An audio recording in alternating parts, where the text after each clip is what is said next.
Bonjour à tous et bienvenue dans ce nouveau numéro, Les métiers de demain. Les métiers de demain, c'est l'émission qui s'adresse à vous, les jeunes, et peut-être aussi un peu moins jeunes, qui vous interrogez sur votre avenir professionnel. Alors, quelles études choisir pour faire quoi? Les nouvelles technologies bouleversent pas mal de choses, ce qui fait que certains métiers vont disparaître, d'autres apparaître, d'autres muter, ce qui rend les choix plus difficiles. Comment se projeter dans l'avenir? Pas toujours évident, et c'est là qu'intervient justement Les métiers de demain, l'émission qui vous aide à y voir plus clair. On a choisi pour cette nouvelle émission aujourd'hui de vous parler des métiers autour de l'artisanat et de l'art, ébénisterie, marqueterie, dorure, gravure ornementale, ciselure, menuiserie, décor et traitement de surface, design d'objets. Difficile de tous les citer tant ils sont nombreux. Les métiers, vous l'avez compris, sont donc très variés et la frontière est très mince entre l'art et l'artisanat et les créateurs s'épanouissent. C'est ce qu'on verra entre les deux univers. On va donc en parler avec mes invités. Anne Muche, bonjour. Bonjour. Vous êtes artiste-marketeur, vous nous ferez découvrir votre métier. Laurence Cordillo-Mazanec, directeur et proviseur de la célèbre École Boulle. Bonjour. Bienvenue, bonjour. Karl Rinkelstein, vous êtes un ancien étudiant en DNMAD marqueterie de l'École Boulle. Exact. Voilà, aujourd'hui, vous travaillez, vous êtes aussi à votre compte. Et puis, en deuxième partie d'émission, nous recevrons Anne Théveny, directrice communication et développement, formatrice en histoire des styles à l'école La Bonne Graine, et Alexime Tarragon, étudiante en deuxième année de CAP marqueterie. Allez, c'est parti pour cette première émission. Et tout de suite, place à l'expert de demain.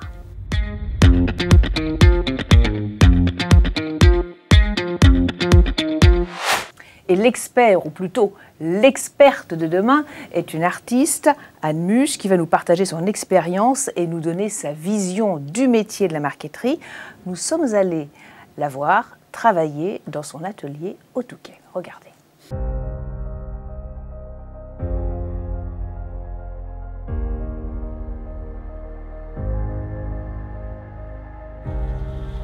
La marqueterie est rentrée dans ma vie par l'intermédiaire d'une amie qui m'a menée à faire un stage avec Georges Vries.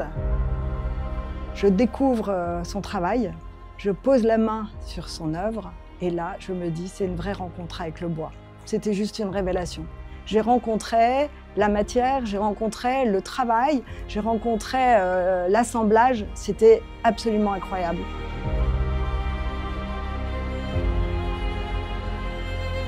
Un artiste marketeur pour moi, c'est quelqu'un qui va utiliser la matière pour en faire un tableau. Cette matière, j'ai choisi le bois, mais les marketeurs peuvent utiliser la marqueterie de paille, la marqueterie de pierre. Le travail du bois, pour moi, c'est donner vie à la matière. Grâce à cette matière unique, à chaque fois, je fais des œuvres uniques.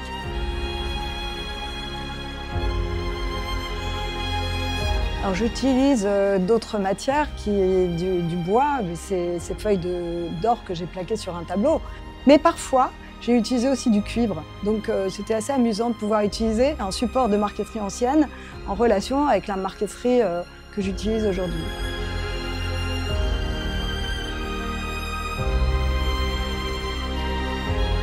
Alors quand j'ai fait mon premier tableau, Georges suivait les cours, me donnait des cours. Et m'a demandé de l'exposer. À ma plus grande surprise, il a été vendu à contre-cœur, je dirais. Et aujourd'hui, l'acheteur, 25 ans après, m'a contacté. J'ai trouvé ça incroyable. Alors mon langage artistique, il a été mené par la nature, l'évasion, le rêve, la tranquillité. Comme j'habite au Touquet, c'est plus simple d'avoir des inspirations par la nature dans des couchers de soleil ou dans des vues mer, vert, bleu, etc. Et à chaque fois, c'est différent. La marqueterie a sa place dans le monde de demain, déjà pour que la marqueterie perdure. C'est un savoir-faire qui est juste incroyable, unique. Et les marketeurs doivent continuer leur travail. Ils sont peut-être artisans d'art, mais ils ne savent peut-être pas qu'ils sont artistes. J'ai choisi l'option artiste parce que voilà, la matière me passionne. Je fais un travail qui m'éclate complètement, c'est-à-dire la création.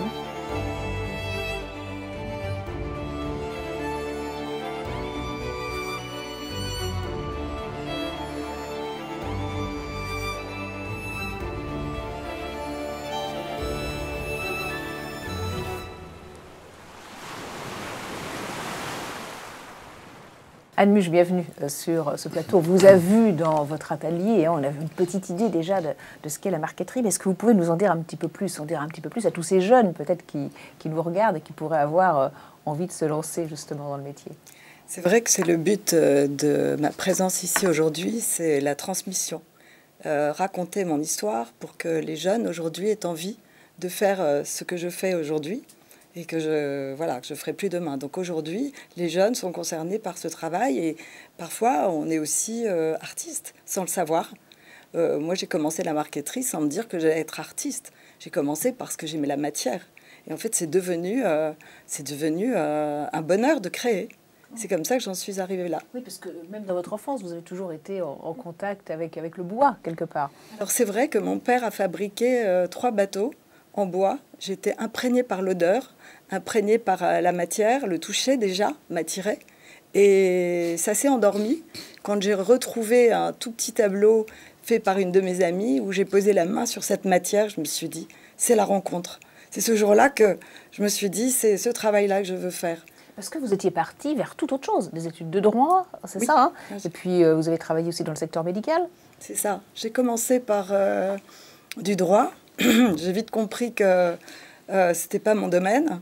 Ensuite, je suis rentrée dans la visite médicale. Je travaillais pour un laboratoire pharmaceutique très connu. Et puis, à la naissance de mon premier enfant, je me suis dit, il faut que je fasse quelque chose. Et j'ai commencé la marqueterie grâce à Georges Vries, qui m'a appris sa technique très vite. Voilà, vous racontez un petit peu cette rencontre avec Georges Vries dans le reportage. Est-ce qu'on peut en savoir un petit peu plus? Comment ça s'est fait? Comment vous l'avez rencontré? Ce qu'il vous a appris? Alors d'abord, ça a commencé par un stage qui a duré 8 jours. Et quelques jours après le début du stage, il me dit « Anne, t'es douée ?» Alors je lui dis « Oui, j'aimerais bien pouvoir venir au cours. » Mais je lui dis « Il y a 2 ans de liste d'attente, ça va être compliqué. » Et il me dit « Mais non, tu vas rentrer cette année, en septembre. » Et je lui dis « C'est le plus beau des cadeaux. » Voilà comment ça s'est fait. Oui, assez facilement, finalement. Pour moi. Je vais me tourner vers Laurence Cordido, donc de l'école Boulle. Finalement, est-ce qu'elle a pas eu de la chance, Anne? Parce que c'est quand même des métiers, des formations qui sont hyper sélectives. En fait, Anne, elle a la chance de faire ce qu'elle a envie de faire et de s'épanouir et d'être une femme heureuse. C'est ça, sa chance. Après, je pense que vous l'avez dit, il n'y a pas d'âge pour s'engager dans une formation et s'engager dans une reconversion et une passion. Voilà. On a besoin de mettre des mots, là j'entends artiste, artisan d'art, et je dis toujours la même chose. En fait, c'est très compliqué parce que ça rassure aussi d'exprimer, de qualifier son métier.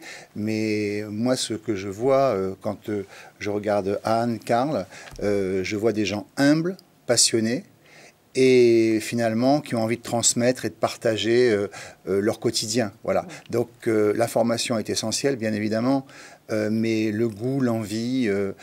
c'est ce qui les rassemble. Parce que moi, je suis ni artisan d'art ni designer, donc je le dis toujours aussi, c'est important. Et quand je vois ces gens l'humilité qui les anime alors qu'ils ont un talent fou et exceptionnel, je me dis que oui, les écoles sont juste des révélateurs de talent, hein, mais il n'y a pas d'âge, en fait, pour choisir quelque chose et pour s'y épanouir.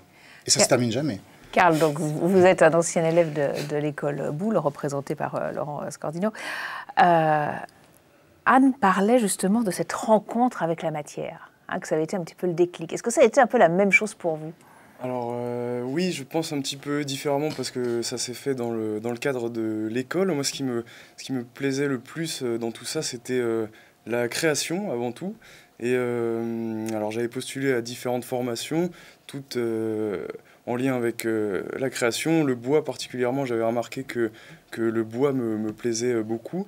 Et c'est au sein de l'école Boulle, du coup, avec mon ancien professeur Jean-Yves Richard, du coup, que j'ai découvert, enfin que j'ai appris à aimer ce métier, en tout cas, voilà, complètement. Qu'est-ce qui vous plaît tant dans le bois, Anne? Ce qui me plaît tant dans le bois, c'est la veine du bois, c'est tout ce que la richesse du bois apporte. C'est la matière qui me mène à un tableau. Moi, quand je crée, j'ai besoin de la matière. Cette matière et le format de ces plaquages sont de tailles différentes.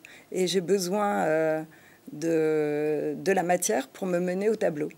Alors, autant dans la couleur que dans la veine du bois. À quoi ressemblent vos journées très concrètement? On en a aperçu dans le reportage, voilà, mais comment ça se passe?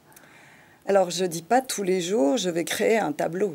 D'abord, j'en ai plusieurs en route, souvent 3, parce qu'il y a le temps de collage, le temps de découpage, le temps de... Donc, vous travaillez sur plusieurs œuvres en même temps, en fait. Oui, oui, parce qu'il y a des temps de pause où je suis obligée d'attendre qu'une étape se colle pour passer à une autre. Voilà, j'en ai souvent 3 en route. C'est votre cas aussi, Karl? Oui, bah, c'est des temps incompressibles en fait. On est obligé de superposer les travaux et de fonctionner comme ça. On n'a pas vraiment le choix. Oui. Alors, 3 tableaux en route. Donc, si bien que quand on a une idée dans une œuvre pour une conception de départ et qu'on arrive à une réalisation, elle peut être entrecoupée par une autre réalisation. Ça détourne un peu l'attention pour ce qui me concerne dans la création, mais j'ai besoin de temps de pause pour me remettre dans l'œuvre et de la continuer. Et elle ne sort que quand elle est à l'image de ce que j'avais conçu au départ. Quelles sont les étapes très concrètes de la création d'une pièce? Alors, les étapes, c'est déjà le choix du plaquage qui me mène au format. Ensuite, l'assemblage. Et puis, la technique qui est quand même tout à fait élaborée en matière de marqueterie. Pour moi, c'est l'excellence, c'est vrai. Et je dois dire que ce plaquage me mène à être superposé plusieurs fois dans ma technique. Et puis, j'aboutis à un résultat, mais qui prend du temps. Vous voulez rajouter quelque chose, parce Laurent? Que Oui. Je trouve que c'est intéressant ce que dit Anne et par rapport en comparaison avec la manière dont mais Karl, je pense au contrôle, dont on travaille à l'école, c'est-à-dire que vous dites effectivement que le bois va vous amener vers la réalisation. Et en fait, nous, aujourd'hui, ce qu'on dit, c'est qu'on forme des concepteurs-créateurs et que parfois, le bois vient finalement servir le projet de création. Voilà. Donc, c'est intéressant parce que cette excellence, elle peut aussi être le résultat de 2 approches. Et ce qui est pour moi essentiel, c'est qu'on parle beaucoup, vous avez parlé en 5 minutes, là, on a parlé au moins 5 ou 6 fois de la matière. Et il me semble que dans les métiers d'art, et encore plus dans la marqueterie, la sensualité est essentielle. On a envie de toucher, on a envie de sentir, on a envie de regarder le relief, etc. Et ça, quand on parle de matière, finalement, on parle de sensualité. Hein. Mais ça anime les sens. Le toucher, l'odorat, la vue, tout ça, c'est des sensations que les gens ont quand ils voient un de mes tableaux. Immédiatement, ils ont envie de toucher. Et je leur dis toujours, allez-y, oui. Prenez le temps de toucher. Parce que ça, c'est interdit dans une exposition d'art. On ne touche jamais une œuvre. Mais moi, les gens sont attirés par la matière. C'est la vue déjà. Puis le toucher qui anime les sens. Bon, l'odorat, ils ne sentent rien, hein, parce que forcément, ça passe à côté. Mais oui. Alors, où est-ce que vous puisez l'inspiration? Alors, la matière aussi, c'est une source d'inspiration, mais vous la puisez aussi ailleurs, l'inspiration. Vous vivez au Touquet, donc dans la nature, peut-être? Ah oui. Je ne sais pas, non? Tout ce que je voudrais, passer comme message, c'est l'évasion, le rêve, la tranquillité, la sérénité, tout ça dans la couleur. Ça peut être des couleurs vives et qui montrent quand même une certaine sérénité. En fait, je veux montrer qu'on peut rêver. Dans un tableau, on peut faire rêver. Et quand on rentre dedans et qu'on interprète un tableau pas du tout de la façon dont j'ai voulu qu'on le comprenne, eh bien, l'interprétation de chacun est importante. Voilà, la pareidolie, c'est un nouveau mot qu'une musicienne m'a apporté, c'était il y a à peu près 15 jours lors de ma dernière exposition. C'est en fait regarder un ciel et en voir ce qu'on a envie d'y voir. C'est-à-dire qu'on peut voir les nuages, on voit que ça bouge, chacun va interpréter ça d'une façon. Et dans la musique, la relation entre la musique et l'art, c'est on écoute une musique qui est quand même factuelle, on écoute une musique, mais elle est interprétée de façon différente. Et dans mes tableaux, on regarde un tableau et on rentre dans un tableau et on peut en voir, faire rêver. On fait rêver, on fait rêver. Pour faire rêver, vous l'avez dit tout à l'heure, ça nécessite aussi de faire des études, de se former. Alors, comment se former à ces métiers de l'artisanat et de l'artisanat d'art? Quel cursus, quel diplôme? C'est notre séquence, l'école de demain.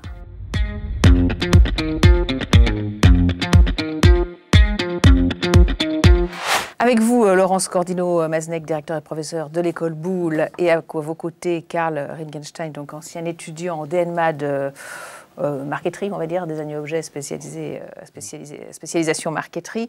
Tout d'abord, un mot sur l'école Boulle. Alors, l'école Boulle, tout le monde connaît, mais quand on pense à l'école Boulle, on pense ameublement, alors que c'est bien plus que ça. Il y a une carrière de formation. Tout le monde croit connaître l'école Boulle. Mais l'école Boulle, finalement, n'est pas connue dans l'ensemble de ses spécialités. C'est d'abord, il y a un lycée professionnel des métiers de l'ameublement qui est très peu connu, alors qu'il y a des jeunes qui font des choses exceptionnelles. Il y a une section enseignement professionnel de bijouterie, qui est également très reconnue place Vendôme, et c'est une de nos fiertés. Et puis après, effectivement, il y a toutes les formations qui sont liées au métier de l'ameublement et qui sont liées donc à cette tradition du faubourg, hein, voilà, qui est bon, et qui est surtout connue au travers de l'ébénisterie. Mais qu'est-ce qui la rend un peu unique dans le paysage des écoles c'est la transversalité, et design. La transversalité. Je pense que c'est la seule école dans le monde qui propose aux étudiants autant de pluralité d'ateliers, de spécialités, et qui leur offre la possibilité de travailler ensemble, de se rencontrer aussi bien que les designers que les maîtres d'art. Et il est bien rare qu'un étudiant qui propose un projet de diplôme n'ait pas associé un autre métier ou une autre technique à son travail. Voilà. Et ça, c'est unique à Boulle. Et puis l'accès aussi, le temps de formation, l'accès aux ateliers, qui est quand même assez conséquent, soit avec des enseignants, soit en autonomie. C'est une école qui est ouverte à ceux qui en font partie. Voilà, il y a quelque chose d'assez, je dirais, assez communautaire peut-être, avec toutes les précautions qu'il faut avoir pour ce mot. Mais c'est ce qui rend cette école unique, oui. Karl, c'est rassurant, quelque part, ce côté un petit peu communauté, entraide entre les étudiants. Rassurant, disons que c'est extrêmement enrichissant le fait justement de pouvoir avoir l'avis, le conseil d'un ami qui travaille un autre métier d'art que le nôtre, que ce soit pour des projets, des questions techniques ou autres. C'est sûr que c'est extrêmement enrichissant. Et au-delà de ça, oui, il y a une vraie entraide au sein de l'école, parce qu'il y a tout un esprit propre à Boulle qui est essentiel, je pense, au fonctionnement même de l'école. Communiquer avec d'autres artistes. Aujourd'hui, par exemple, vous le faites encore, ou vous êtes toute seule dans votre atelier, ou alors souvent vous demandez l'avis d'autres artistes comme vous? Est-ce que c'est important comme ça d'échanger?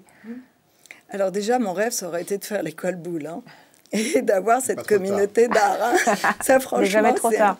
Ça aurait été un rêve. Voilà, et la communauté de différentes activités, forcément, crée une richesse qui aboutit à des projets extraordinaires. Ça, moi, je pense... voilà, moi, j'ai choisi un domaine de l'art sur support qui ressemble à un tableau. Et c'est vrai que ma façon de m'exprimer passe par là, parce que je suis plus artiste qu'artisan d'art, peut-être. Ou j'aurais adoré être artisan d'art, mais je ne suis pas allée à l'école Boulle. Comme dit Laurent, il n'est pas trop tard. Alors, comment on entre à l'école Boulle? Bon, après le bac, il y a quand même une sélection sur les notes. C'est pas facile de rentrer à l'école Boulle. C'est une école très sélective. C'est pas facile d'y rentrer, et c'est pas facile de faire la bonne sélection, le bon choix pour nous. Parce que, bon, surtout pour les métiers de la marqueterie, c'est post-bac, c'est Parcoursup, et sur l'ensemble des formations, donc on a 17 parcours, sur l'ensemble des 17 parcours, on reçoit entre 14 et 16 000 demandes pour 150 places. Voilà. Donc, c'est extrêmement... et on étudie tous les dossiers. Je tiens à le dire quand même. Tous les dossiers sont étudiés. Donc, ce sont les notes, d'abord. La lettre de motivation. Peut-être qu'il va falloir que Parcoursup prévoie ces critères, parce qu'avec l'IA, peut-être qu'il y aura moins de sincérité dans les lettres de motivation. Mais ce qui nous intéresse aussi, c'est qu'un jeune se projette dans un métier, et se projette en fait au travers d'un matériau qu'il a envie auquel il a envie d'être formé. Voilà, c'est très important. C'est comment il ressent le matériau, pourquoi il y a un attachement, une envie. Et effectivement, nous, les formations telles qu'on les conduit, puisque je rappelle comme ce sont des diplômes d'éducation nationale et que c'est une école publique et gratuite, voilà, dont les murs appartiennent à la ville de Paris. Je crois que c'est bien de redire que c'est public et gratuit. Et dont les diplômes sont reconnus voilà, par l'éducation nationale, voilà, valant grade licence, valant grade master désormais. Donc tout ça, ça garantit quand même une certaine légitimité, puis surtout une qualité de formation et de débouché. Et juste, je voudrais juste dire quelque chose, que c'est très intéressant l'échange qu'on peut avoir aujourd'hui, parce que nous, ce qu'on demande aux jeunes dans leur projet de diplôme, c'est d'abord qu'il y ait de la recherche, c'est-à-dire qu'on leur demande d'expérimenter des choses, de travailler sur le matériau ou la technique. Hein, c'est pour ça aussi qu'on développe d'autres techniques de marqueterie. Ils travaillent sur des projets réels, les étudiants. Pardon. Ils travaillent sur des projets réels, les étudiants. Ah oui, oui. Enfin, des projets réels comme celui que Karl a pu produire, oui, tout à fait. C'est-à-dire qu'on va jusqu'à un prototypage, ou en tout cas une première œuvre assez aboutie, hein, vraiment. Mais ce qui est intéressant, c'est effectivement, en écoutant Anne et en comparant son propos à la manière dont nous, on souhaite former, c'est que nous, on essaie en fait de contextualiser la technique. Voilà, comme Boulle le faisait avec ses meubles d'ailleurs. Hein. Vous dites que vous êtes artiste, que vous créez un tableau, et moi, je n'ai absolument pas de jugement de valeur à porter là-dessus, parce que la technique, c'est la même, et c'est la maîtrise de la technique qui est sublime.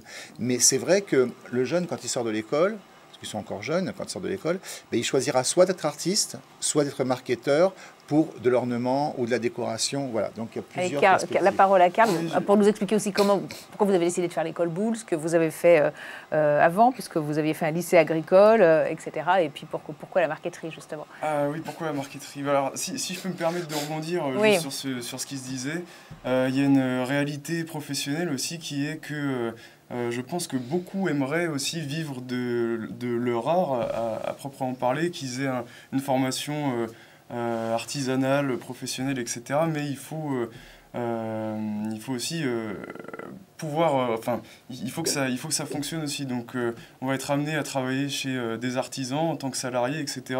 Chacun va se faire des parcours post-études assez différents qui vont pas forcément déboucher sur les mêmes choses à la fin aussi.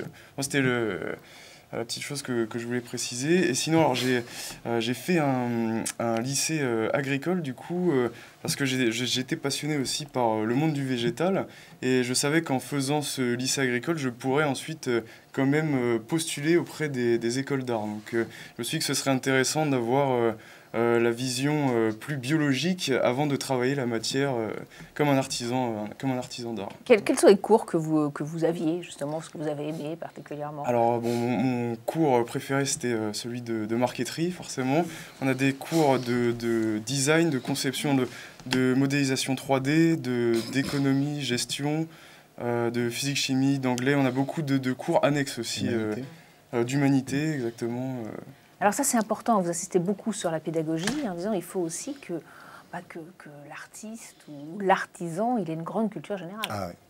Alors, culture pour générale. Pouvoir savoir un petit peu appréhender le monde de demain, quelque part. Hein. Il faut surtout qu'il ait une culture tout court. Je ne sais pas si ça doit être général, mais en tout cas, dans ces métiers, je pense qu'il est essentiel de connaître l'histoire du métier, l'histoire de la technique, de connaître, d'avoir des références, de connaître l'histoire des styles, de connaître l'histoire de l'art, parce que voilà, soit on fait de la restauration, soit on va faire de la création. Le plagiat, parce qu'on peut, avec l'image aujourd'hui, on peut être vite inspiré en pensant qu'on a une idée géniale, alors que l'idée, on l'a juste, l'œil l'a juste retenue en feuilletant un magazine ou autre. Donc la culture, pour moi, vraiment, hein, je pense que s'il y a vraiment un sujet sur lequel qui est essentiel pour moi, c'est la culture, parce que la culture éveille la curiosité. Alors, c'est vrai que les cours d'humanité dont la philo aide à s'approprier une certaine déconnaissance et à s'ouvrir, hein.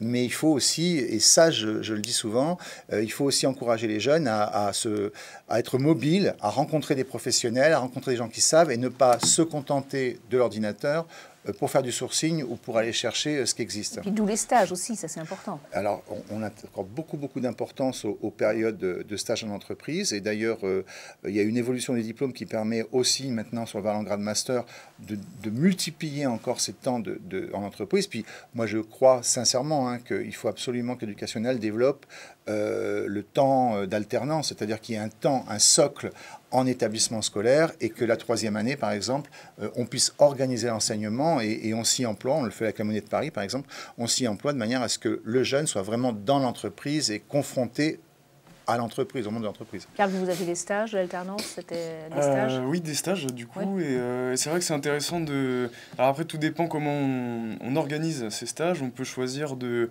de rester longtemps dans la même entreprise, d'aller voir un mois chez l'un, un mois chez l'autre, etc. Donc c'était intéressant parce que j'ai pu voir des entreprises qui commençaient, un petit peu comme moi en ce moment, du coup des entreprises qui étaient déjà bien établies, d'autres qui, voilà, dans différentes situations, à différents endroits, voilà, c'était très enrichissant en tout cas, et je pense que c'est quelque chose de fondamental en formation. Alors on le disait en début d'émission, les nouvelles technologies, l'intelligence artificielle viennent pas mal perturber les choses, changer les choses. Donc comment identifier les métiers de demain et comment est-ce que vous faites évoluer les formations ? Alors, il paraît que l'intelligence artificielle, finalement, n'entravera pas beaucoup la transmission du geste et que pour l'instant, en tout cas, elle n'a pas remplacé le savoir-faire. Donc, pour moi, je dirais pas le danger, mais l'adaptation, elle est davantage, l'urgence est davantage liée au métier du design. Le design d'espace, ou le design graphique, je crois qu'il y a plus d'urgence à réfléchir à la manière dont l'outil. D'ailleurs, Laurence Salmon en parle très bien, qui est une historienne de l'art, en parle très bien. L'outil, donc c'est un outil, l'intelligence artificielle. Sur l'évolution des métiers, nous, ce qui nous importe, c'est surtout d'essayer de transférer les techniques, parce que les techniques, c'est ce qu'on doit préserver, sur de nouveaux matériaux. Parce qu'on est dans un contexte d'urgence climatique qui fait que le bois ne peut plus être utilisé, enfin certains bois ne peuvent plus être utilisés.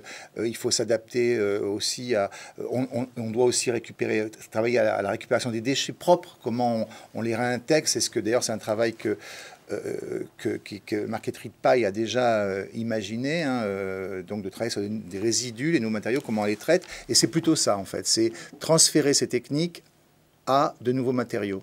Vous l'intégrez ça dans les projets? Sur quel projet vous travaillez en ce moment? Est-ce que ça en fait partie, justement, ces contraintes ou ces exigences, on va dire, environnementales?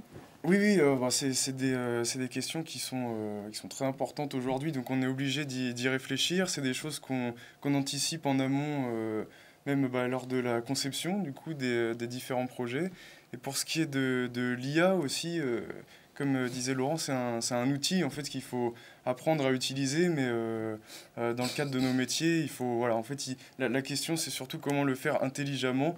En tout cas, je ne pense pas que ça viendra remplacer nos métiers. Mais vous réalisez en ce moment des objets d'art en marqueterie connectée. Voilà, donc alors, qu'est-ce que c'est que des objets alors l'idée c'est d'intégrer des technologies donc, à des objets d'intérieur, dans l'optique de rendre ces objets un petit peu plus vivants, donc en mouvement par exemple, ou sous la forme de luminaires ou autre, et jouer un petit peu entre l'interaction que va avoir l'utilisateur avec son objet. Du coup, histoire d'avoir un objet un petit peu plus vivant, un petit peu plus intégré au sein du foyer ou de l'espace en tout cas. Oui, ça vous fait réagir. On a souvent vu de la marqueterie sur meubles, on a vu sur les objets, tout le monde connaît la marqueterie de ce genre. Sur tableau, c'est quand même un peu moins courant, mais des objets connectés, j'imaginais l'autre jour en y pensant que pourquoi pas des consoles avec un visuel de tableau, pourquoi pas, qui fasse en fait un objet connecté et qui soit une console musicale, pourquoi pas. Mais bon, ça ferait un tableau utilitaire. Moi, pour l'instant, je fais des tableaux d'art, pour l'instant. Voilà, mais tout est possible. Mais tout est possible. Quelques minutes. Quel métier après l'école Boulle? Est-ce qu'on peut poursuivre ses études? Voilà. Et puis, il y a des structures aussi qui accompagnent les jeunes pour leur sortie. Là, déjà, ce qui est important de dire, je suis désolé d'être un petit peu dans le cadre, rester dans le cadre un peu institutionnel, mais il y a un master, là, depuis la rentrée 2025, le poste d'ENMAT, donc le post-diplôme qu'a obtenu Karl. On propose maintenant donc un Val-en-Grade Master, et dans ce Val-en-Grade Master, et là aussi ce qui est unique en France, c'est que ce sont plutôt des masters design, mais dans ces masters design, on a intégré 5 entrées matériaux, de manière à ce que les jeunes qui vont être des chefs de projet puissent avoir une sensibilisation donc aux matériaux, comme on en parlait tout à l'heure en début d'échange, plus que à la technique, parce qu'on ne va pas en faire on va pas faire en master des artisans d'art. Mais l'idée, c'est que en tout cas, ces gens-là puissent parler avec des artisans d'art, parce que c'est important, parce qu'ils auront compris comment travaille un artisan d'art, et ils auront surtout compris le temps qui est nécessaire à la réalisation. Ça, c'est vraiment, je pense que cette notion de temps, cette notion de savoir-faire, cette notion, comme vous le disiez, là on laisse poser, on fait autre chose entre-temps, c'est quelque chose qu'on doit apprendre et expliquer aux designers qui parfois, eux, ont des contraintes budgétaires et il faut aller vite. Donc les poursuites d'études, moi je pense que, mais ça Anne, vous répondrez mieux que moi sûrement, moi je pense qu'il faut une vie pour finalement être accompli, oui. Non? Donc, enfin bon, on peut faire, vos diplômes, ils vont du CAP jusqu'au Bac+5. Si pas dans tous les métiers d'art. Pas dans tous les métiers d'art, mais bon. Oui, l'offre de formation, c'est ça, voilà. Mais pas dans tous les métiers d'art. Peut-être dernière question. Oui, peut-être Anne, et puis après Karl, oui. Je répondais à Laurent, c'est une vie pour créer, oui. C'est sûr qu'au début de ma carrière, je ne faisais pas ce que je fais aujourd'hui. Et tout évolue, mais comme tous les artistes, en fait. Ils commencent par quelque chose, on commence par apprendre la technique, puis on commence à évoluer dans le style, puis on trouve sa voix, et puis on arrive à... Alors je ne sais pas, certainement pas à la fin, parce que je pense qu'on est au balbutiement de l'art en marqueterie. Je pense qu'on n'est qu'au début. Moi, j'ajoute des poussières qui font bouger les veines du bois, j'ajoute... des pigments, j'ai vu. Des feuilles d'or. Enfin, c'est nouveau tout ça. Mais je pense qu'on n'est qu'au début de tout ça. Mais est-ce qu'on peut continuer de se former à l'école Boulle? Ah oui, à l'école Boulle, il y a effectivement, je disais, c'est pas trop tard, parce qu'il y a la formation, ce qu'on appelle initiale, donc, qui est représentée par le parcours de Karl, et puis il y a la formation continue grâce au GRETA Design et Métiers d'Art. Oui, donc le GRETA propose aux adultes donc, des formations et même des perfectionnements. Donc, bien sûr, heureusement, c'est bien. On peut mettre à jour ses connaissances. Et vous pensez, Karl, qu'il va falloir mettre peut-être vos connaissances à jour toute la vie? Comment est-ce que vous voyez votre futur professionnel? Vous voyez faire un métier, plusieurs métiers disons que déjà, c'est des métiers... en fait, tout dépend comment on s'organise à son échelle. En fait, déjà, je pense que je partirais plus sur quelque chose d'un petit peu plus design, dans le sens où je vais répondre à des cahiers des charges, appels d'offres et compagnie, pour des objets un petit peu plus utiles, du coup, de l'ameublement, etc. Alors bien évidemment, l'idée, ce serait de vivre de mes créations, mais voilà, en tout cas, pour ces métiers, c'est des métiers très complet, donc je pense qu'on ne s'ennuie jamais. Moi, je me vois faire ça toute ma vie. Ouais. Les déboucher les studios de création, mais aussi se mettre à son compte. Ah oui, complètement. C'est une option aussi que vous envisagez? C'est le cas, du coup. Voilà, c'est le cas. Donc, on peut peut-être rappeler que Karl a été récompensé par la Fondation Etria. Son projet de diplôme est rentré dans la collection Etria, voilà, qui est un mécène particulièrement proche des métiers d'art, et que c'est un point de départ. Et d'ailleurs, Karl m'a appris que la Fondation Etria avait déposé le projet, donc le brevet. Voilà, on a, quand vous dites comment, on a énormément de gens qui nous accompagnent, qui nous aident et qui protègent la création et les jeunes. Voilà, c'est pour ça que je parlais tout à l'heure des structures accompagnantes. Les ateliers de Paris, par exemple, l'atelier de Paris, c'est essentiel. Il s'appelle maintenant le BDMA, je crois. Ils permettent à des jeunes, pendant 1 an et demi, de leur proposer un espace pour se créer un réseau et se faire connaître. Il y a beaucoup de mécènes et de gens très généreux pour accompagner cette jeunesse créative. D'où l'intérêt des écoles. Voilà, d'où l'intérêt des écoles. Ouais. Merci en tout cas à tous les trois. Merci. Dans un instant, on va continuer d'échanger sur ces métiers de l'art et de l'artisanat. On s'intéressera tout particulièrement au métier de l'ameublement avec l'école La Bonne Graine qui forme des jeunes du CAP au BEMA. Le BEMA, c'est le niveau bac. On marque une courte pause et on se retrouve dans un instant.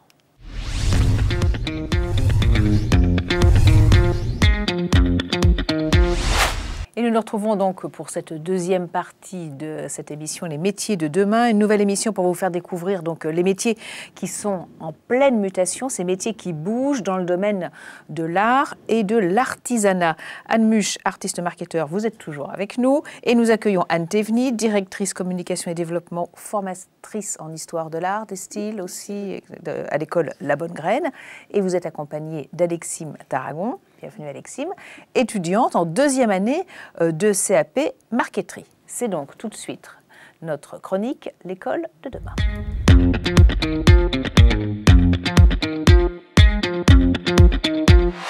Anne Théveny, alors vous allez nous faire découvrir La Bonne Graine. Alors La Bonne Graine, c'est le plus ancien centre de formation des apprentis, CFA d'Île-de-France dans l'ameublement. Tout à fait.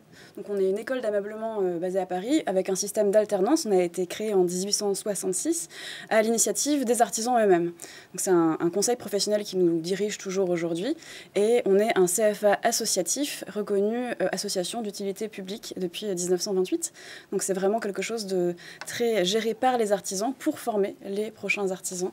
Et c'est effectivement un statut et une histoire qui est très particulière avec Henri Lemoine, notre fondateur, qui était ébéniste et ensemblier et qui était très sensible à la formation des jeunes qui avaient disparu depuis la Révolution française avec l'abolition des corporations et qui s'est dit il faut que ces jeunes des manufactures puissent se former, évoluer et faire évoluer leur métier et a mis en place des cours du soir, des cours de dessin et après toute l'évolution de l'éducation nationale qui s'est souchée dessus. Et vous allez nous raconter quel métier forme cette école, mais tout de suite on la découvre en images.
Apparaître ces termes, excellence, formation, etc. À quel métier vous formez très précisément? Alors, on forme à l'ébénisterie, avec toutes ces déclinaisons en métiers d'art, comme la marqueterie, dont on va parler plus aujourd'hui, le tournage, la sculpture.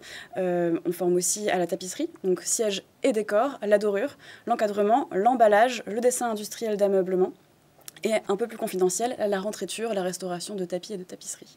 Et avec quand même, ce qui vous distingue peut-être des autres formations, c'est que vous êtes très axé sur l'égalité des chances. Oui, c'est vraiment une valeur qui nous est très très chère.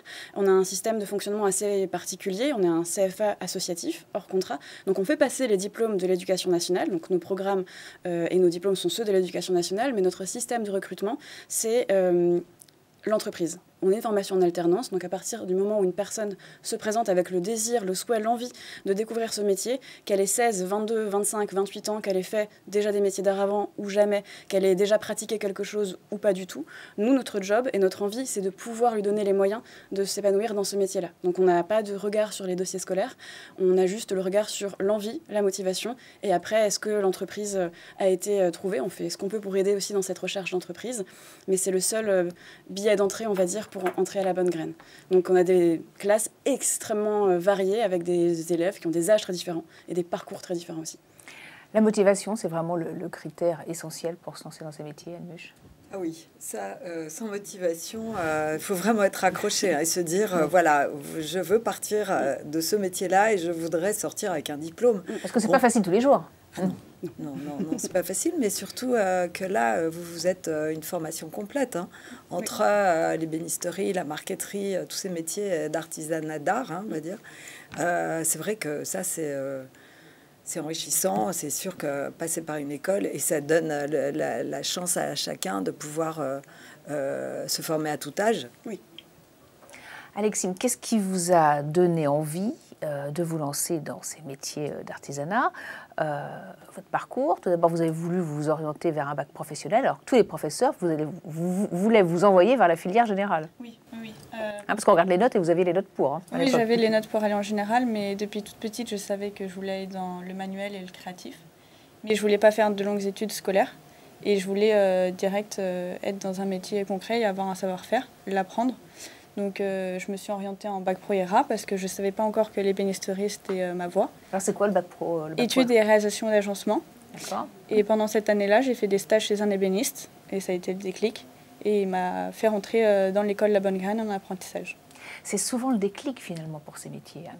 Hein, vous aussi, vous avez eu un déclic. Ah, moi, c'était une rencontre. C'est une rencontre, c'est un déclic, c'est ça en fait. Oui, c'est vrai. C'est vrai, et je pense que chacun a vécu cette même émotion. Oui. Anne, sûrement aussi. Pareil. Et vous, qui avez fait de la tapisserie? C'est un déclic aussi. J'avais commencé des études universitaires parce que, pareil, plutôt bonne à l'école, jamais de métier manuel dans ma famille ou dans des très anciennes générations. Et du coup, le parcours logique. Et en fait, l'histoire de l'art m'a beaucoup plu à la fac, mais m'a frustrée sur le côté concret. Et c'est des copains artisans qui m'ont fait venir dans leurs ateliers pour tester. Et le coup de cœur avec la tapisserie qui s'est imposé en fait vraiment la sensation d'apaisement le premier jour à l'atelier, de se dire c'est là qu'est ma place vraiment. Et j'ai encore un bonheur infini à aller à l'atelier de tapisserie aujourd'hui, à côtoyer ces étoffes, ces matières, ces formes incroyables. Et ça peut paraître un peu fou au XXIe siècle avec toutes les technologies et avec tout ce qu'il y a de s'émouvoir devant la courbe d'un fauteuil ou le toucher d'un tissu, mais c'est ce qui fait aussi la beauté du quotidien. C'est comme respirer un bouquet de fleurs, ça rend heureux. Et c'est vrai que c'est souvent ce déclic matière en fait qui est chez nous la première source de on passe la porte. Et oui, le déclic matière, on en parlait aussi en première partie d'émission. Vous étiez très manuel, Alexime, quand vous étiez avant de décider de vous lancer vers ces métiers?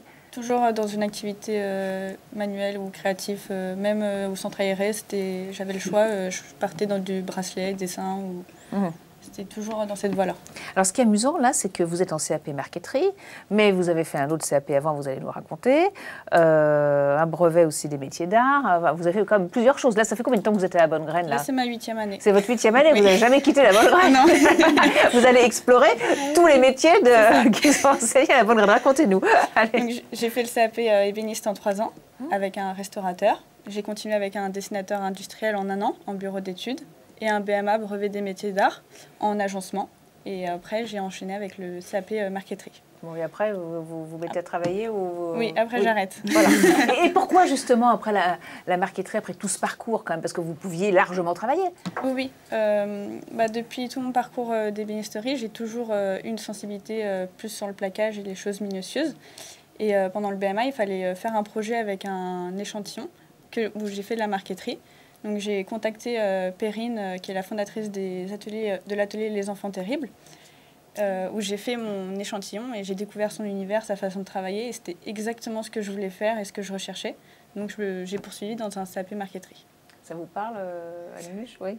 Ben oui, c'est vrai que quand on retrouve toute cette richesse de formation et on se dit 8 ans pour arriver à enfin le résultat un aboutissement. Vous allez bientôt vous lancer, c'est magnifique, c'est sûr. Mais tout le parcours qu'Alexime a fait avant de faire cette spécialisation en marqueterie, est-ce que ça va lui servir en tant que... Mais moi, je pense que ça sert toujours. Oui. Ça peut. Moi, j'aurais rêvé, je vous ai dit, de faire une école. Je ne suis pas passée par là parce que j'aurais gagné du temps. Oui, c'est un peu tard, quoi. Enfin, j'aurais gagné du temps. C'est-à-dire que, après, j'avais plus le temps de faire... de faire autre chose que de créer à ce moment-là. Mais prendre le temps de faire des écoles et compléter sa formation pour arriver à l'excellence, franchement, je vous dis bravo. C'est bien. Est-ce qu'il faut être nécessairement manuel pour faire ces métiers? Quelles sont les qualités requises? Parce que c'est vrai que d'où viennent les jeunes? Alors on l'a dit, d'univers très variés. Vous les sélectionnez sur la motivation, sur quel autre critère? Et puis, voilà, est-ce qu'il faut vraiment être manuel? Est-ce que quelqu'un qui n'est pas manuel, vous allez l'écarter d'emblée ou pas? Alors, c'est un peu le truc qu'on se dit, et je pense que c'est l'image qu'ont beaucoup de parents, qu'ont beaucoup de jeunes qui ne savent pas trop et qui sont attirés par des choses un peu abstraites encore pour eux. Je suis la preuve qu'on n'a pas besoin d'être manuel. Je n'étais pas manuelle, mes parents m'ont répété toute mon enfance que j'étais une catastrophe de maladresse et j'ai appris à être manuelle. En fait, c'est des formations aujourd'hui qui sont très éloignées du quotidien des enfants. On leur fait faire peu de choses manuelles à l'école. On travaille, nous, avec une association qui s'appelle De l'or dans les mains, qui fait revenir les artisans dans les écoles pour que les jeunes de 5e redécouvrent ces savoir-faire-là et se testent un petit peu leur appétence manuelle. Mais être manuel, ça s'apprend. Le dessin d'art, ça s'apprend. La créativité, on est créatif ou pas, mais ça se stimule. Moi, il y a une citation de Saint-Exupéry que j'aime beaucoup, c'est « Si tu veux construire un bateau, donne à tes hommes et à tes femmes le désir de la mer ». Et en fait, être manuel, c'est pas juste une appétence, c'est mettre ses compétences au service de quelque chose. Et si on donne assez l'envie, le désir du beau, le désir de fabriquer, le désir de tester, eh ben les gens vont devenir manuels. Donc nous, on accompagne sur la technique, c'est notre métier, et je nous vois un petit peu comme presque comme des chorégraphes finalement. On va leur apprendre à répéter ces gestes et à les répéter pour qu'ils deviennent quelque chose un petit peu d'ancré dans leur ADN. Mais on dit beaucoup qu'il faut une vie complète pour être artisan et je suis d'accord avec ça. Mais je pense qu'on peut aussi être un très bon artisan et avoir l'envie de bien faire dès les premiers jours et qu'il ne faut pas avoir peur de rater un petit peu, d'être moins bon au départ qu'à l'arrivée. Et c'est normal, je pense, de progresser toute sa vie. Mais être manuel, ça s'apprend, et être curieux, ça se stimule. Les gens ont toujours une curiosité, les enfants sont tous curieux. C'est à nous d'entretenir cette petite flamme, je pense. Est-ce que vous faites à la bonne graine? Vous êtes d'accord, Anne? Complètement. C'est sûr que la curiosité, c'est quand même ce qu'il y a de la base pour la création, la base de l'intérêt, de justement cette curiosité. C'est vrai que là, une fois, quelqu'un de curieux, c'est quelqu'un qui va aller chercher. Oui. Et c'est ça, le résultat de ce qu'on fait. C'est la suite de recherche. La suite de recherche et parfois d'errance un petit peu. Il y a rien de plus beau que de se perdre en chemin et de découvrir quelque chose par hasard. On peut se tromper. Bon, moi, ça m'est arrivé de me tromper pour arriver à un résultat et en se trompant, on recommence, c'est sûr. Mais c'est vrai que du coup, le fait de passer par les écoles, bon, moi, je pense que je me suis peut-être au début, j'ai plus été confrontée à ça. Et puis, avec le temps, aujourd'hui, franchement... j'ai de la chance, je fais plus d'erreurs, mais c'est vrai que ça m'est arrivé. Ça m'est arrivé peut-être plus que les élèves. Alexine, parlez-nous un petit peu des cours que vous avez en ce moment, comment ça se passe, voilà. On a des cours pratiques en atelier. Donc en CAP Marketing, on a 3 genres d'ateliers. Et des cours théoriques, on a dessin, art appliqué, histoire de l'art, DAO, dessin sur ordinateur, et technologie.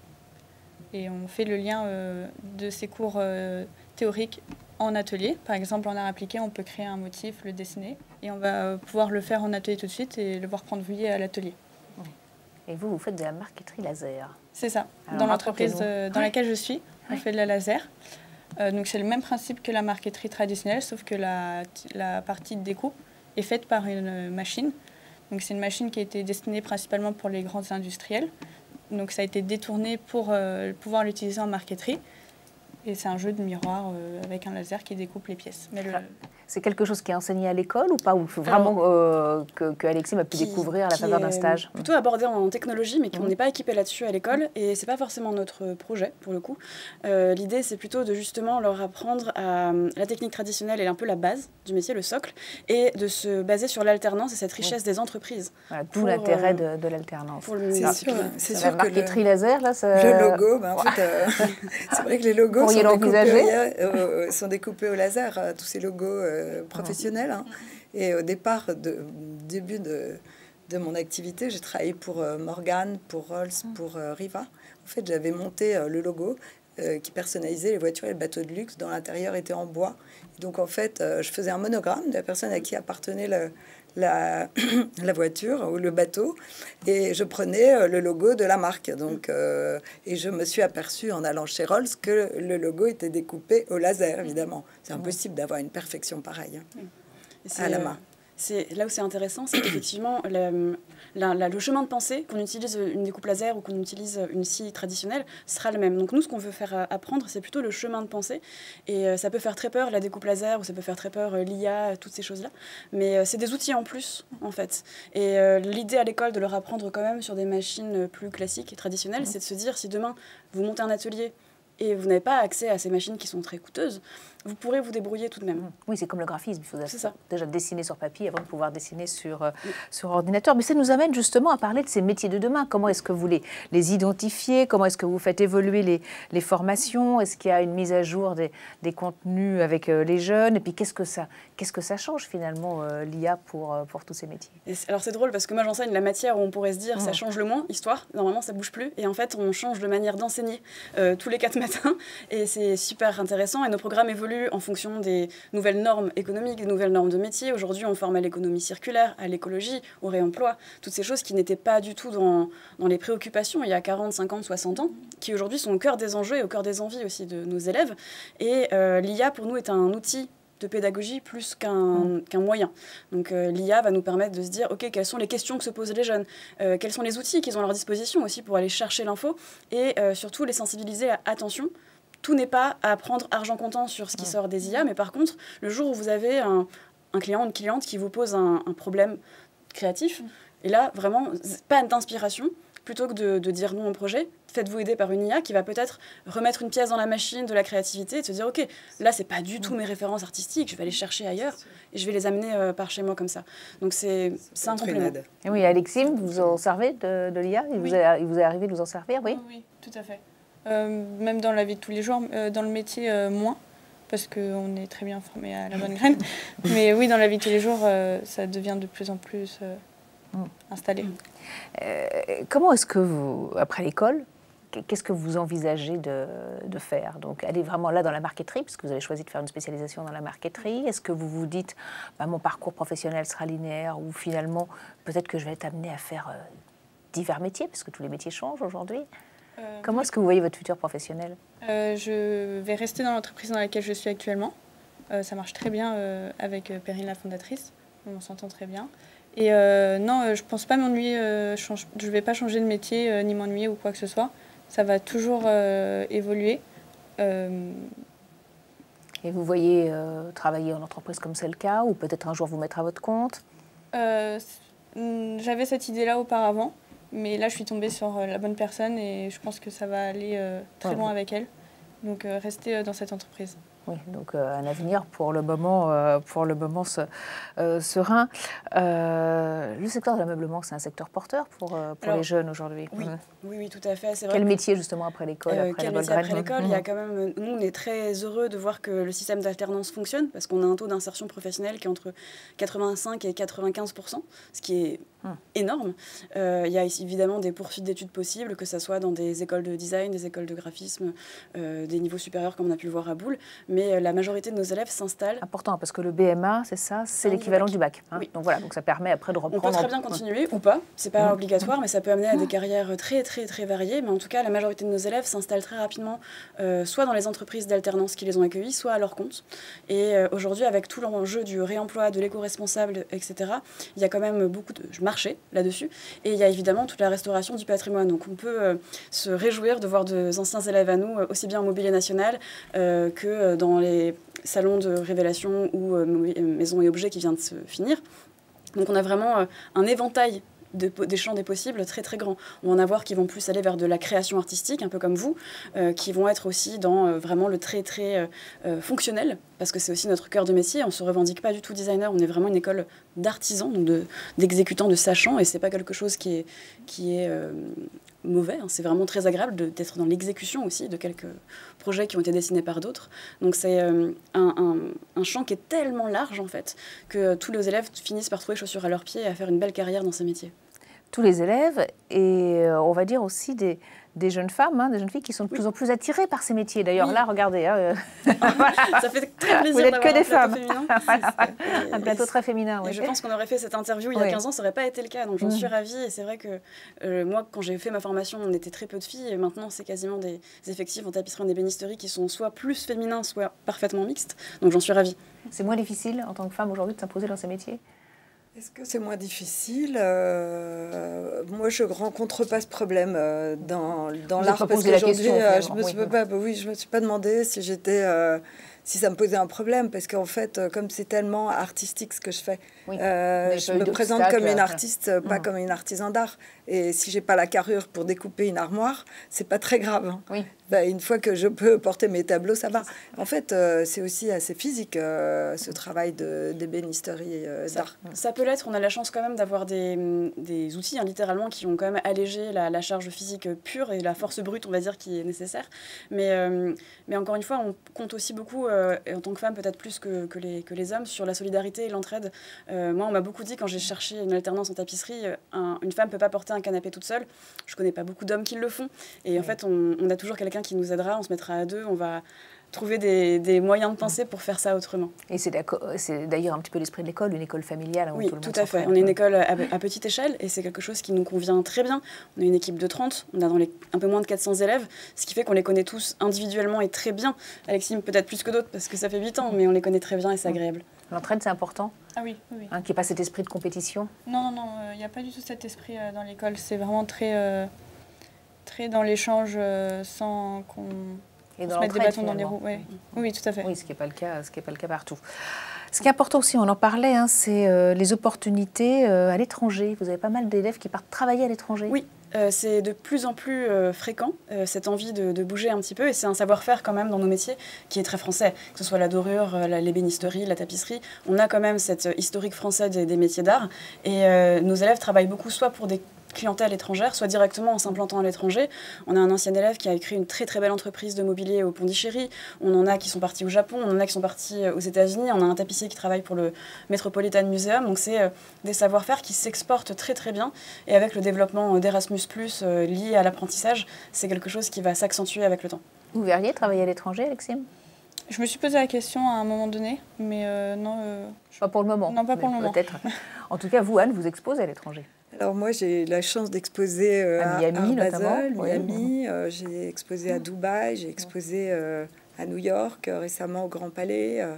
J'ai déjà bougé en Chine 3 fois. Ça m'amuse beaucoup de rencontrer tous ces gens qui s'intéressent aussi à mon travail, surtout la matière. Là-bas, ils sont complètement... c'est vrai qu'ils n'ont jamais vu ça. En fait, mon travail demande une explication et c'est vrai que souvent, quand j'expose, je passe un petit film qui explique aussi ce que je manipule tous les jours pour que les gens comprennent ce qu'il y a derrière un tableau. Parce qu'en fait, à la dernière exposition, quelqu'un disait ah, on a pris une photo qu'on a vernie. En fait, si on ne s'approche pas, on ne peut pas voir le travail qu'il y a. Donc ça demande une explication parce que c'est tellement pas connu de faire des œuvres d'art avec des plaquages de bois que cette explication, elle est indispensable quand je présente mon travail. Très vite, pour une idée des salaires à la sortie. Voilà. Alors, c'est pas pour botter en touche, mais c'est très variable. Oui. On va partir sur un peu plus que le salaire qui était en alternance, en général un SMIC un tout petit peu plus quand on débute, mais ça dépend vraiment de... Et l'affinité avec l'entreprise et les capacités financières de l'entreprise d'accueil, de où est-ce qu'elle est implantée, si c'est Paris-Île-de-France ou si c'est à la campagne, et de l'expérience après. Mais nos élèves, comme ils sont tous en alternance, ils ont déjà une grosse expérience professionnelle, ils ont au moins 2-3 ans d'expérience pro, donc les salaires peuvent augmenter assez rapidement, mais ça reste un démarrage avec un SMIC un petit peu plus. Allez, une toute dernière question, puisqu'on arrive à la fin de cette émission. Voilà, quel conseil donner aux jeunes qui souhaiteraient se lancer dans ce métier ? Très vite. Alors, très vite, moi, je suis là pour la transmission, que si ceux qui connaissent le travail de la marqueterie puissent être artistes aussi, ils le savent peut-être pas tout de suite, ils l'apprendront peut-être avec le temps, et ça me ferait plaisir que ce travail soit transmis aujourd'hui. Alexime ? De ne pas hésiter, que si on a le sentiment que c'est cette voie, qu'il faut y aller, aller visiter les ateliers, discuter avec les artisans, ça va ouvrir des portes et... faut pas hésiter, même si on est un peu plus âgé que quoi que, de la norme. Oui. Anne. Poser des questions. On sera là pour y répondre et on est là pour connecter les gens entre eux. Donc, posez un maximum de questions, soyez curieux, curieuses. Il n'y a que comme ça que vous avancerez. Puis vous dites que ces métiers d'art sont vecteurs de bonheur quand même. Oui, on est tellement heureux en faisant ces métiers. Moi, si j'avais su en franchissant la porte du CFA il y a 10 ans que j'y resterais et que je serais si heureuse, je le souhaite à tout le monde. Un message aux parents qui souvent s'inquiètent de voir leurs enfants s'orienter vers des métiers artistiques. Oui, je comprends cette inquiétude. Elle est encore malheureusement très ancrée dans les orientations scolaires, la peur de l'artisanat et du manque de diplôme aussi qui pourrait éviter le... Enfin, on a peur d'un parachute pour ces enfants et c'est normal. Venez nous parler, venez nous poser des questions, venez voir comment nos élèves sont heureux, comment ils ont envie de transmettre aussi tout ce qu'ils ont découvert. Il n'y a que comme ça et je pense que le jour où ils verront leur enfant avec des étoiles dans les yeux en train de visiter les ateliers, l'inquiétude s'évanouira très très vite. Pour avoir rencontré les parents d'Alexime d'ailleurs, ils sont tellement heureux de la voir heureuse et intégrée dans ce métier que ça vaut toutes les inquiétudes du monde de venir nous poser des questions. Merci Anne, merci Alexime, merci Anne donc d'être venue nous parler de ces très très beaux métiers. Merci pour vos témoignages, vos expertises aussi. Merci à vous tous qui nous avez suivis. J'espère que cette émission vous aura aidé à y voir plus clair sur ces très beaux métiers d'art. Et on le répète quand même, des métiers qui sont vraiment, j'aime bien votre formule, vecteurs de bonheur. Vous pouvez nous retrouver bien sûr sur Demain TV, MCE, ma chaîne étudiante, les réseaux sociaux et bien sûr notre chaîne YouTube Job Talk TV. À très vite.